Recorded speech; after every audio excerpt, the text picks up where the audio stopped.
What to fear more, bullets or hunger? Under fire yet again, crowds of desperate Palestinians waiting in the hope of collecting food from the new Israeli-backed aid scheme. 20 people were killed here in southern Gaza by Israeli soldiers today, according to local officials.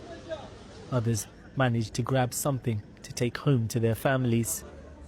As conflict and bloodshed reverberate throughout the region, Gaza remains by far the deadliest place. Victims and the injured taken to the Nasser hospital in Khan Yunis.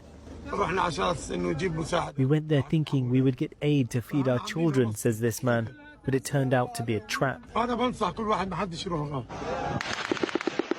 Hundreds of people are now said to have been gunned down in repeated incidents around the Gaza Humanitarian Foundation sites in the few weeks they've been operating.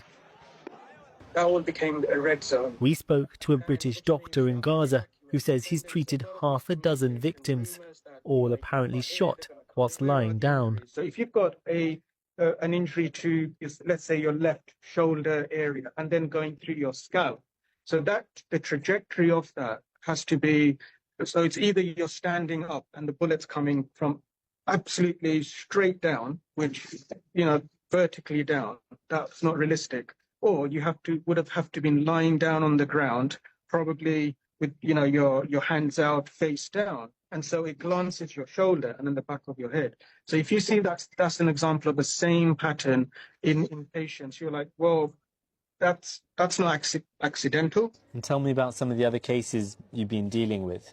He's a 15-year-old boy who's in ITU. Shrapnel's gone through his spinal cord, so he's paraplegic, so nothing below his waist. And he sort of says, "Can I die, please?" And part of that is because he's got no family, so his family's all dead as well now. And you're thinking, oh, how's he going to manage in a wheelchair around Gaza in the rubble, by himself? The missile strikes being exchanged by Israel and Iran mean the focus is no longer on Gaza. But the suffering here is as awful as it's ever been.